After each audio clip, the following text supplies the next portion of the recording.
Crime পেট্রোলের প্রিয় অভিনেতার জীবনেই ঘটে গেল এক ভয়াবহ ক্রাইম। ধারালো অস্ত্রের আঘাতে রক্তাক্ত তিনি। কেন হলো এমন মর্মান্তিক ঘটনা?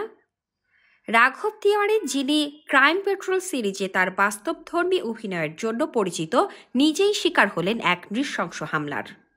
ঘটনাটি ঘটে গত ৩০ নভেম্বর, যখন শপিং শেষে বন্ধুর গাড়িতে বাড়ি ফিরছিলেন। বাড়ির কাছে রাস্তা পার হওয়ার সময় একটি স্কুটারের মুখোমুখি হন তিনি।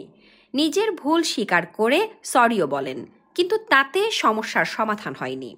কেন সরি বলার পরও তর্ক শুরু করলেন স্কুটার চালক। গালিগালাজ থেকে বিষয়টি গড়ায় সহিংসতায়। চালক আচমকা বের করেন ধারালো ছুরি এবং আঘাত করেন রাঘবের মাথায়। শুধু তাই নয়, রড দিয়ে মারধরও করা হয় তাকে। রাঘব মাটিতে লুটিয়ে পড়লে আশেপাশের লোকজন এগিয়ে এসে তাকে হাসপাতালে নিয়ে যান।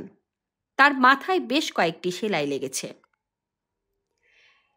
এই নৃশংস হামলার পর রাঘব থানায় অভিযোগ জানান, কিন্তু এখানেই আরও হতাশার ঘটনা ঘটে।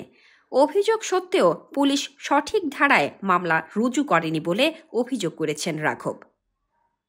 Shamsad Shahanin, daily our Bangladesh.